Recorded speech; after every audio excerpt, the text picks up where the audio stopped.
Previous video में हमने India का फॉरेस्ट वाला मैप देखा था। ये वाले वीडियो में हम ब्राज़ील का फॉरेस्ट एंड वाइल्ड लाइफ का मैप देखते हैं। सबसे पहले अगर इंडेक्स में देखो तो पहला दिया हुआ है इक्वेटोरियल फॉरेस्ट, और अगर ब्राज़ील में देखो तो ब्राज़ील के नॉर्थ में क्या है, पूरा इक्वेटोरियल फॉरेस्ट। ठीक है, कलर मैच करना है, खाली सिंपल सा है। तो ब्राज़ील के नॉर्थ में क्या है, इक्वेटोरियल फॉरेस्ट। ये मैं बार बार काफ़ी वीडियो में बोल चुका हूँ, लेकिन एक बार बता देता हूँ। डायरेक्शंस, ये होता है नॉर्थ, ये होता है साउथ, ये होता है ईस्ट, ये होता है वेस्ट। नॉर्थ और ईस्ट के बीच में ये क्या होगा, नॉर्थ ईस्ट। साउथ और ईस्ट के बीच में ये क्या होगा, साउथ ईस्ट। ये कौन सा होगा, साउथ वेस्ट, इन दोनों के बीच में ना। और ये कौन सा होगा, नॉर्थ वेस्ट। ठीक है, तो ये हो गया north, south, east, west. North और ईस्ट के बीच में कौन आएगा, नॉर्थ ईस्ट। साउथ और ईस्ट के बीच में साउथ ईस्ट। साउथ और वेस्ट के बीच में साउथ वेस्ट, और नॉर्थ और वेस्ट के बीच में नॉर्थ वेस्ट। ठीक है, तो अगर यहाँ पे आप देखो, एक सेकेंड,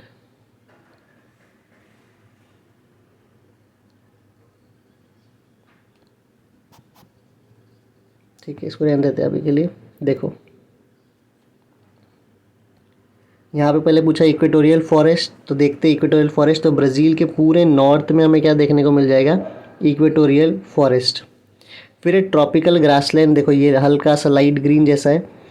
तो जस्ट नॉर्थ के नीचे जो सेंट्रल वाला पार्ट है, यहाँ पे तुम्हें क्या देखने को मिल जाएगा, तो ब्राज़ील के सेंट्रल पार्ट में हमें क्या देखने को मिलता है, ट्रॉपिकल ग्रासलैंड। नॉर्थ पार्ट में क्या देखने को मिलता है, इक्वेटोरियल फॉरेस्ट। सेंट्रल पार्ट में ट्रॉपिकल ग्रासलैंड। और अगर ब्राज़ील के साउथ में आओ तो वहाँ पे हमें देखने को मिलेगा, अच्छा स्वैम्पी लैंड पहले देख ले। तो स्वैम्पी लैंड जो है वो साउथ वेस्ट में है, साउथ वेस्ट में। ब्राज़ील में कहाँ है स्वैम्पी लैंड, साउथ वेस्ट, ये पैंटनल रीजन में। फिर अगर ब्राज़ील के साउथ में आओ तो ये देखो, ये रहा हॉट डेसिडियस फॉरेस्ट। तो हॉट डेसिडियस फॉरेस्ट ब्राज़ील है कहाँ पे, साउथ में। और टेम्परेट ग्रासलैंड कहाँ पे, ये देखो एकदम ही डार्क ग्रीन, एकदम ही लास्ट में। यहाँ पे क्या है, टेम्परेट ग्रासलैंड। तो बस मैप देख के बताते रहना। अच्छा, एक रह गया है थॉर्नी एंड श्रब्स। तो ये रहा देखो, काटिंगा में थॉर्नी एंड श्रब्स। तो यहाँ पे हमें देखने को मिलेगा थॉर्नी एंड श्रब्स। तो ये कह सकते हो ब्राज़ील के ईस्ट में है ना, ब्राज़ील के ईस्ट में हमें देखने को मिलेगा। तो नॉर्थ में क्या है, इक्वेटोरियल फॉरेस्ट। फिर सेंट्रल पार्ट में क्या है, ट्रॉपिकल ग्रासलैंड। फिर स्वैम्पी लैंड कहाँ है, वो है साउथ वेस्ट में। हॉट डेसिडियस फॉरेस्ट कहाँ, हॉट डेसिडियस फॉरेस्ट साउथ में। और टेम्परेट ग्रासलैंड भी कहाँ है, साउथ में। तो ये हमने कुछ देख लिया, ये क्वेश्चन भी है पर पहले ही हमने मैप में देख लिया। क्वेश्चंस के हिसाब से आप करते हैं। पहला क्या है, name the species shown on the map, condor, anaconda, golden lion, tamarin और मैकाउ और एक्सेट्रा। तो देखो ये वाला जो स्पीशीज़ है ना, इसे हम कहते हैं कॉन्डोर। ये है गोल्डन लायन टेम्बरिन। फिर ये है एनाकोंडा, ये भी कौन सा है, एनाकोंडा। ये क्रोकोडाइल हो गया, ये फ्लेमिंगो हो गया। ठीक है, ये मैकाउ हो गया। अब अगर तुम्हें लिखना है तो यहाँ से लिख सकते हो। देखो उतना क्लियर नहीं है पर स्टिल देखो, ये रहा कॉन्डोर, अपने मैप में लिख लो टेक्स्ट बुक के। ये है गोल्डन लायन टेम्बरिन। फिर ये स्क्विरल हो गया। फिर यहाँ पे देखो ये क्रोकोडाइल है, ये एनाकोंडा है, ये फ्लेमिंगो है, और ये है स्क्वाड फिश। तो इसे लिख लो पहले, है ना। अच्छा, अगर यहीं पे देखो तो कॉन्डोर और गोल्डन लायन टेम्बरिन तुम्हें कहाँ देखने को मिलेगा, अमेज़ॉन वाले इलाके में देखने को मिल रहा है। चलो ये तो बाद में करेंगे, पहले लिख लो कि ये है कॉन्डोर, ये है गोल्डन लायन टेम्बरिन, ये है मैकाउ। फिर क्या पूछा था, क्रोकोडाइल, एनाकोंडा और squad fish.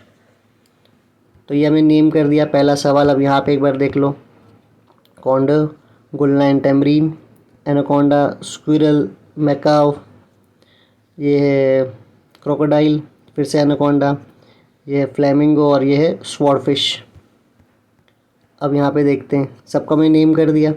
In which regions are this animal found, why are their habitat found in this forest. तो भाई कहाँ कहाँ पे ये लोग मिलते हैं और क्यों। तो अगर कॉन्ड्योर और गोल्डन लायन टेम्बरिन, इसका आंसर रीड करके पहले देखता हूँ। देखो,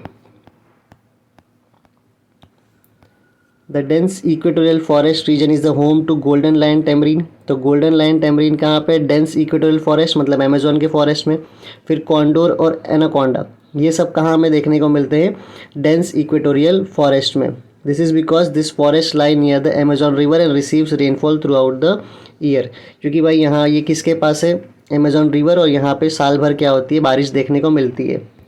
तो यहाँ पे देखो कौन सा, कॉन्डो, फिर गोल्डन लायन टेम्बरीन और साथ में एनाकोंडा, ये कहाँ देखने को मिलते हैं, अमेजॉन फॉरेस्ट में। क्यों? क्योंकि यहाँ पे साल भर बारिश होती है और यहाँ पे कौन सा रिवर है, अमेजॉन रिवर बेसिन। ये हो गया पहला, ये आंसर लिख लेना सब।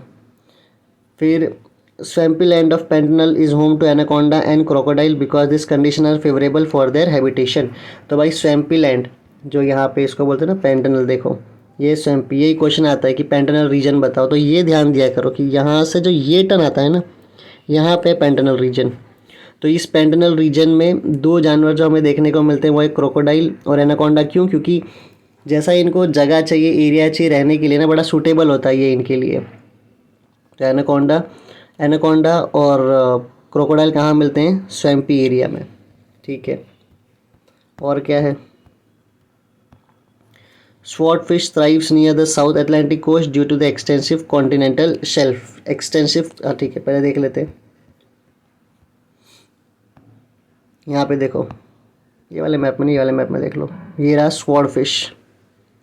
ठीक है, ये रहा स्वॉर्डफिश और ये कहाँ है, साउथ अटलांटिक ओशन में। यहाँ पे क्यों? क्योंकि यहाँ पे क्या है, एक्सटेंसिव मतलब काफ़ी आगे तक कॉन्टिनेंटल शेल्फ है। अब कॉन्टिनेंटल शेल्फ को अगर तुम्हें जानना होता है तो वो क्लास 8 में हम पढ़ते, थोड़ा सा मैं अगर बताने की कोशिश करूँ तो ऐसे समुद्र का शुरुआत होता है, फिर यहाँ से पानी आता है, फिर नीचे की तरफ पानी जाता रहता है।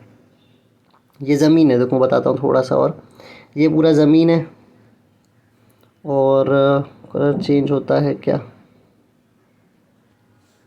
और ये है पूरा पानी। ठीक है, तो ये वाले इलाके का हम कह सकते हैं कि भाई ये क्या है, कॉन्टिनेंटल शेल्फ। तो यहाँ तक कौन सी फिश आ जाती है, स्वॉर्डफिश। तो तुम खाली अभी के लिए डिटेल तो नहीं जाऊँगा, क्लास 8 की ज्योग्राफी में पढ़ते हैं वो सब। अभी के लिए इतना याद रखो कि स्वॉर्डफिश मिलती है साउथ अटलांटिक ओशन में, क्योंकि यहाँ पे काफ़ी आगे तक क्या है, कॉन्टिनेंटल शेल्फ। ठीक है, अब 1 महीने में एग्ज़ाम है तो ज़्यादा डिटेल मत पढ़ो। हो गया, ये आंसर को लिख लो एक बारी। फिर थर्ड क्वेश्चन देखते हैं, classify the forest region of Brazil with reference to their extent. तो भाई हम क्लासीफाई कर चुके हैं। नॉर्थ में कौन सा फॉरेस्ट था, इक्वेटोरियल फॉरेस्ट। फिर सेंट्रल पार्ट में कौन सा है, ट्रॉपिकल ग्रासलैंड, या फिर उसका एक और नाम क्या है, सवाना। फिर ब्राज़ील के साउथ में कौन सा है, तो साउथ में था डेसिडियस फॉरेस्ट। और ब्राज़ील के साउथ वेस्ट में कौन सा था, तो वो था स्वैम्पी लैंड, मतलब पेंटनल वाला रीजन। और थॉर्नी एंड श्रब्स जो था वो यहाँ पे लिखा हुआ है नॉर्थ वेस्ट, तो वो नॉर्थ वेस्ट नहीं है, ये आ जाएगा नॉर्थ ईस्ट पार्ट में, है ना, ईस्टर्न पार्ट में देखे थे अभी थॉर्नी एंड श्रब काटिंगा वाला रीजन। और टेम्परेट ग्रासलैंड जो था वो एकदम कहाँ था, ब्राज़ील के साउथ में। देखो यही सब हमने बात किया है, कुछ डिफिकल्ट नहीं कि मैं कैसे बोल रहा हूँ। ये देखो, नॉर्थ में ये रहा इक्वेटोरियल फॉरेस्ट, सेंट्रल में ये रहा सवाना या फिर ट्रॉपिकल ग्रासलैंड, साउथ वेस्ट में हो गया ये रहा पेंटनल, है ना, स्वैम्पी लैंड वाला। फिर हॉट डेसिडियस फॉरेस्ट साउथ में है, ये रहा हॉट डेसिडियस फॉरेस्ट। फिर टेम्परेट ग्रासलैंड भी कहाँ पे है, साउथ में। और एथॉनी श्रब्स कहाँ है, नॉर्थ ईस्ट में है। ठीक है, वहाँ वेस्ट लिखा है, अपन क्या आएगा, नॉर्थ ईस्ट। क्लियर है, तो बड़ा ही सिंपल सा है मैप है। और आंसर्स, एनिमल्स याद रखना, कॉन्ड्योर, गोल्डन लायन टेम्बरिन, एनाकोंडा, तीनों अमेजॉन फॉरेस्ट में मिलते हैं क्योंकि यहाँ रेनफॉल साल भर देखने को मिलती है और अमेजॉन रिवर है। क्रोकोडाइल और एनाकोंडा पेंटनल रीजन में देखने को मिलते हैं। स्क्वाड फिश हमें देखने, क्यों? क्योंकि यहाँ पे इनको ये सूटेबल है क्लाइमेट इनके लिए ना, और रीजन भी इनके लिए सूटेबल है। और स्वॉर्ड फिश हमें देखने को मिलता है साउथ अटलांटिक ओशन में, क्यों? क्योंकि यहाँ पे जो कॉन्टिनेंटल शेल्फ है काफ़ी आगे तक एक्सटेंडेड है। तो आई होप ये वाला भी आपको मैप समझ में आया होगा। आंसर्स लिखना है तुम्हें सारे, ठीक है। मैं ऐसे रोक देता हूँ, वीडियो पॉज करके आंसर्स को सारा लिख लेना, और समझा तो मैंने दिया ही है। Thank you.